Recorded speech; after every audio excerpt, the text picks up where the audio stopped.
You probably found out yourselves, when you start to research all kinds of information, it goes so deep it's like an ocean.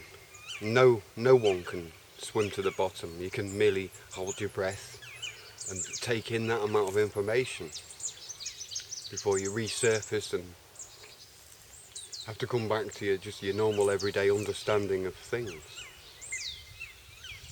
And sometimes it feels like there's an answer to be found going down those rabbit holes, and it's tempting. It's in our nature to be curious. It's in our nature to seek, and to hunt, and to find.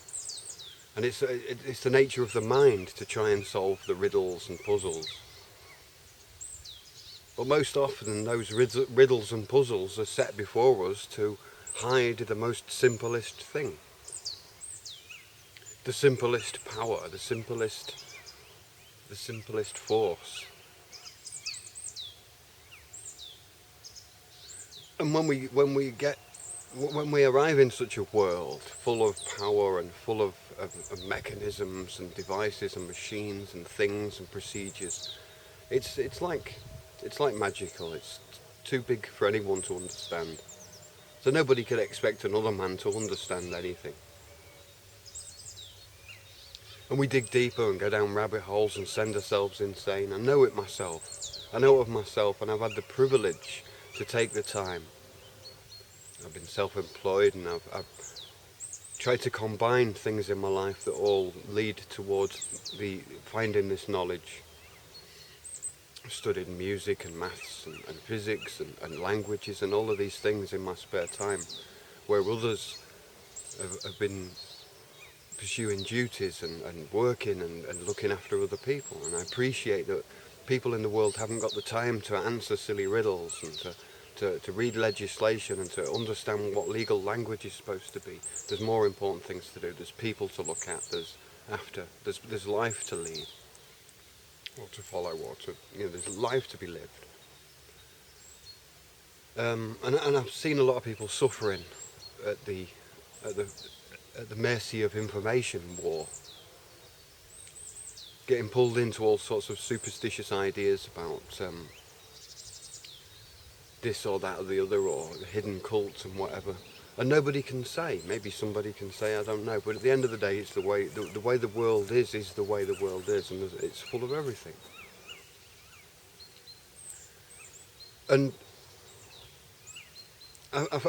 I found a lot of the things that a lot of people find in, a lot of sinister things, a lot of corruption that is real, a lot of true bad things happen in the world, and they need sorting out.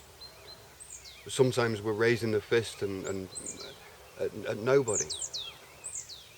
And for me, it's like, say, like somebody who's lost a dog, and they've been looking for it for years and years, putting a signpost.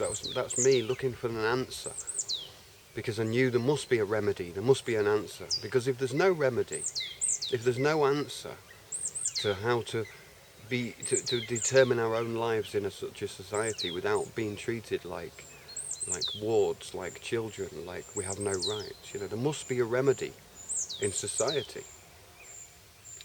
If there's no remedy, then it's war directly from me. But I can't declare war till I've seeked that remedy. And I realised that remedy wasn't going to be found in David Icke's books. That remedy wasn't going to be found on InfoWars or any of these things. The remedy wouldn't actually be found anywhere. It would be hidden. It probably even forgotten and lost if there's a remedy provided. And so I sat down and I started to research and use my mind, instead of making myself angry and thinking about how I could wake other people up. Because that's what I spent a lot of my mental... How do I convince these people that they're believing the television lies? How do I convince these people to stop believing the lies? I didn't want to make anybody believe my truth. I wanted people to stop believing the media lies. And it became almost a riddle in itself that I just couldn't fathom out. It was giving me headaches, it was making me angry, it was making me shut off from the world and stuff.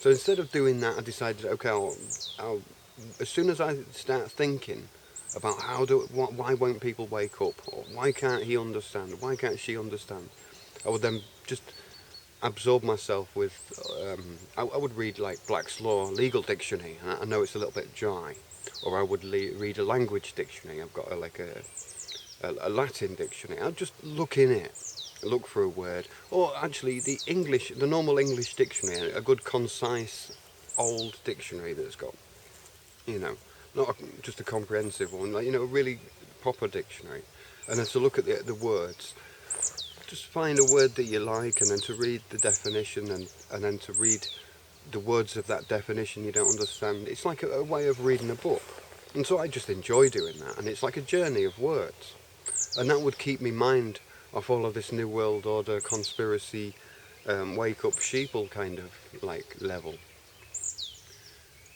I noticed I started to become braver to actually pick up government legislation, because it was almost like almost picking up something that was from the depths of hell for me at that point. You know, I just couldn't even like see that like a piece of A4 without flipping out. So I was back to the point where I could actually read a piece of government legislation and start to decode it. And I'm sure a lot of you have seen the depths to legalese and legal right, and it's actually considered to be white lies and law for the sake of divine law. Really, law itself is a white lie. It's classed as a white lie in the eyes of divinity, because a true man of virtue does not need law. He is the law. She is the law. You know, but obviously we're born into a world.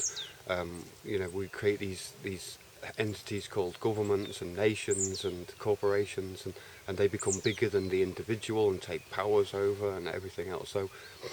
So divine law, it becomes a little bit difficult.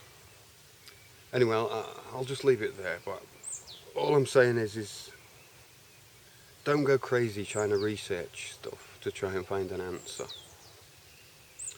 Have fun with it, because it'll lead, you know, in my opinion, all of the information. In fact, probably a lot of the thing that we need to be looking at is actually language itself. And I'd also encourage you to just learn another language, to choose a language that you feel passionate, a place where you would maybe visit. To choose that language, maybe even a universal language that many use, like French or Spanish. And to actually use the internet. There's a lot on the internet, translation machines and things, and not to take a language course, not to like do anything like that, but do it in your own way. You know, just to find a way. Just listen every night to like something in that language, and just imagine it's your tongue that's saying the words that's coming from that language, and try not to use your own language, your native language, to work out what's being said. Just try like a child to listen to that language and stuff. I find, you know, just to learn a language, or to realise how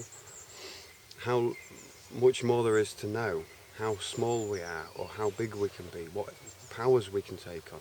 You know, just learning another language means that you have a whole world open to you. And it's only a dictionary away, really. I know it's a big task, but I think anyone can learn a language within, say, 3 years, easily. You know, just through lazy methods.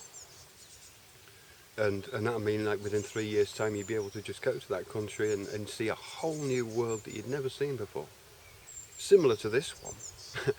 But yeah, new horizons.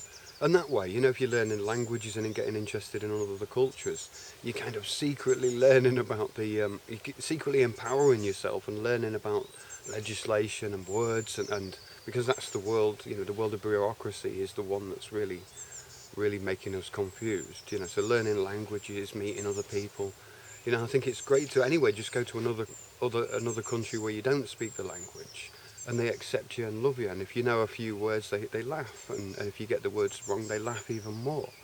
And so it's a fun thing anyway at the beginning, and we don't need to be scared about speaking a foreign language. It's great entertainment value for them, for the native speakers. You see what I'm saying? So there's ways of empowering ourselves without pissing each other off. Okay then. See you later. Cheerio.